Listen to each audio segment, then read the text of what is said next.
Hey nerds, welcome to Heroes Armory. So, you might be wondering, wait a second, this isn't Heroes Profile like you promised, Sages. What's going on? Well, this is Heroes Armory. This was the spin-off that I had worked on. It was meant to use the same aesthetics as, well, Heroes Profiles, but it ended up not being so much. Instead, I've made it into its own little thing. And basically, this is where we cover weapon refinery in a simple and easy-to-view method.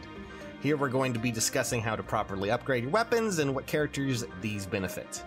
However, just so we're clear, due to the sheer size of characters and weapons, to cover the full system, it would require several hours of just going through the weapon refinery. I'm working on a priorities list for those who want to know what would be a good idea to upgrade when it comes to weapons. So we'll have that a bit later, but right now, well, we're going to be focusing on something a little bit smaller. Today's episode, we'll be looking at the smallest subset of weapons in the game right now. That, of course, being Dragonstones. Alright, I've chosen Dragonstones because they are in such small quantity, and they've really gained quite a bit of a boost when it came to the refinery system. So, I figured why not? Let's start with the smallest and we can go over all of them. And that way, well, we'll see what can come out on top, shall we?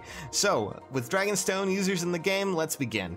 As you can see, we're just going to talk about the basics of what weapon refineries add to your Dragonstone when you decide to upgrade them. So let's just take a look at the base stats, and then we're going to compare them to the new refined stats, okay? As you can see, base are on the left, refined are on the right, and well, there's quite a lot to discuss here.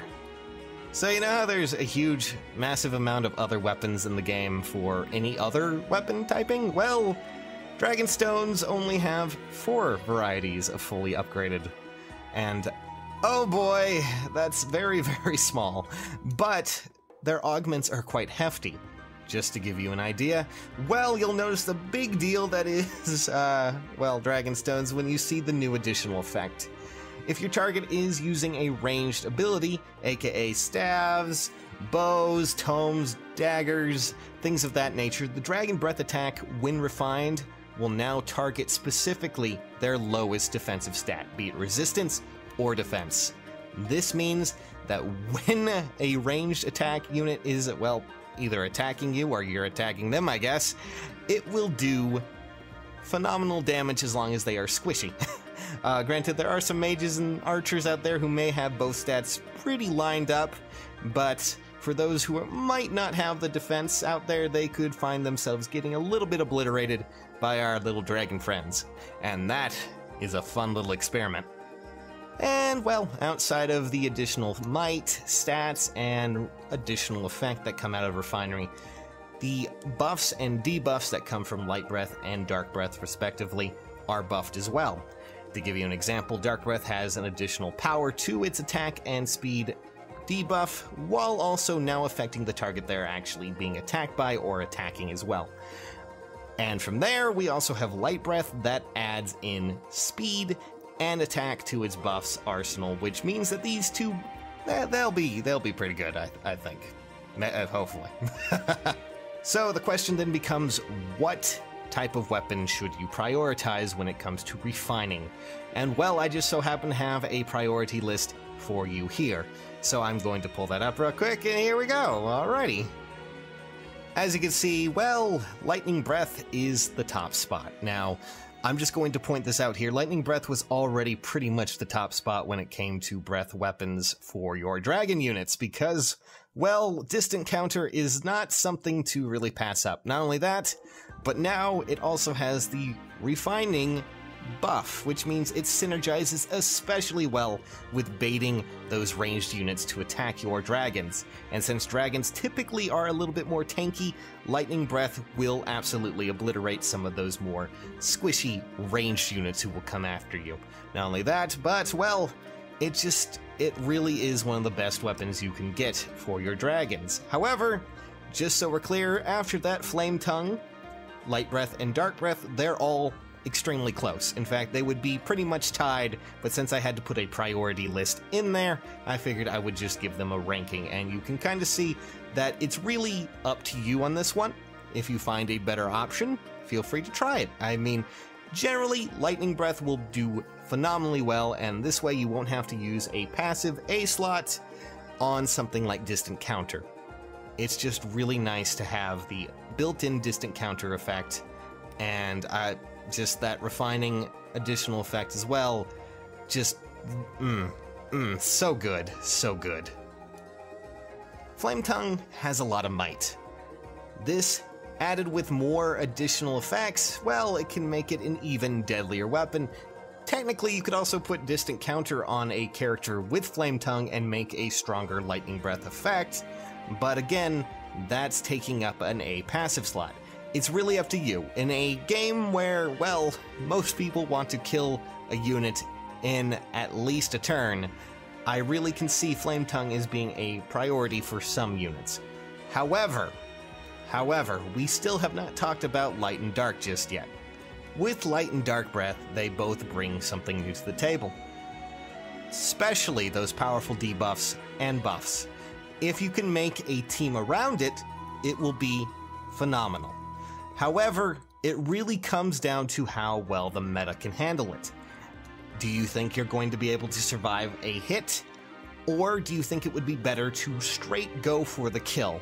That is the option available to you. This priority list is mostly just to give you an idea of what you might want to upgrade first. Lightning Breath just works so well with that new modifier that it really doesn't make much sense to go with any of these other ones just yet, unless you really feel like you need a buff or a debuff. Alright, so let's not talk about priorities, let's talk about pure stats, by which I mean when it comes to upgrading your weapon, what stats do you want to aim for specific characters? Well, we only have 6 Dragonstone users. And, well, I guess we can go through all of them. Let's just take a look at all the stats, and just remember this one rule, okay? It's always going to add HP, attack and speed only add 3, while resist and defense always add 4. So, it really becomes a game of which one do you think can fit your respective role. So, let's start with the dragons, shall we? So first up, let's talk about Naui, our 1,000-year-old dragon, which she won't let you forget. She is definitely a very strong tank, much like all of the other Dragonstone units. She has some beef to her. So if you really want to refine, here are some options for you. Based on your IVs, you can go into attack, defense, or if you want to cover some ground when it comes to certain stats, resistance also provides an option, allowing her to tank mages a little bit better as well. These will allow her to become a much stronger tank, and possibly a better bait material, because she does already have Lightning Breath if you decide to go with that. Next up is Faye, our Divine Dwagon. Our little chicken is still a very powerful tank, again. And as such, well, I mean, what else can you do? She can definitely go with what you did for Naui. However, I suggest a good IV spread would be more in favor of defense, as this will help her out a lot more when it comes to deal with those pesky melee units who may try to come in and hurt her. Attack and res are also viable as well. And from there, we of course have our favorite princess, female Corrin. She is a strong physical tank, and if you happen to have Dark Breath, she can be an extremely powerful debuffer, especially with the new Dark Breath. And, well, you'll still find that she retains a lot of that heft. So, it follows that logic that you put refinements into defense, or speed as well, because she actually has quite a bit of speed. To give you an example, if she actually manages to have speed IVs, she can actually hit 40 speed, which is outrageous, and it'll help her with the whole getting doubled issue, which could help if you decide to run that. And now we move on to the Tikis. First up, the younger form. She has a lot going on with her. Well, it really depends on your IVs. She can run the gambit. She can run attack, she can run defense, she can run resistance. She could be a powerful red tank, or if you want, she can, be a bit of an attacker too. Just don't let her get around Reinhardt, okay? You'll lose this poor little dragon. Now, Adult Tiki, she kind of lacks a little bit that her younger form does have. Mostly, she lacks the speed, but what she has in exchange for that is a pretty hefty attack. So boosting attack or defense are probably your best strategies there.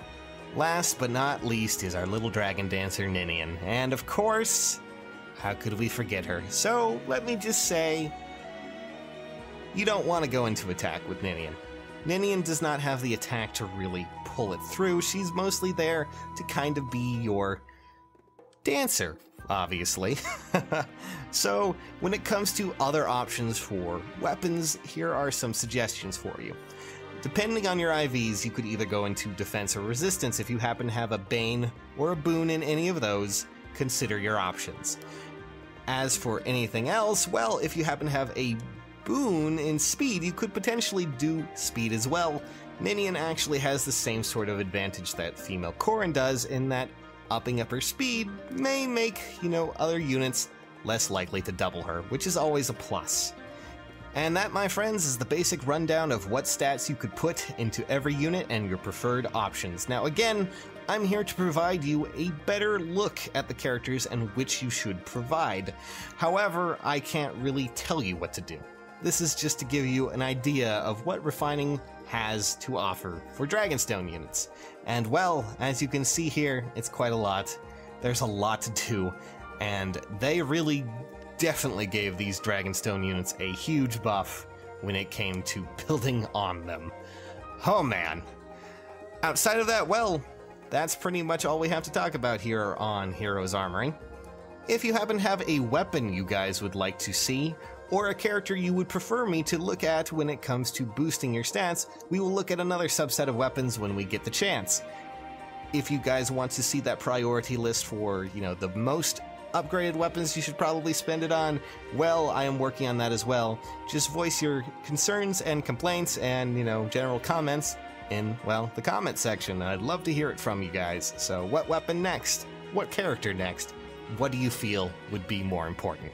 And before we go, if you found any of this informative at all, I would love to hear it. And of course, leaving a like, maybe subscribing to the channel if you found it enjoyable would be really helpful, and it really means a lot.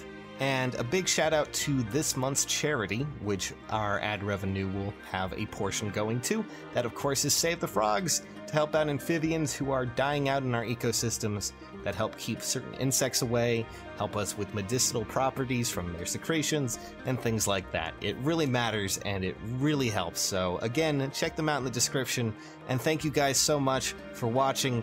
Come join us on Twitter, we have a Discord, we have all sorts of stuff. It really does help, and I really would like to hear from you guys. So again, click all these links, description, what's on the page right now, crazy stuff. See you all very soon.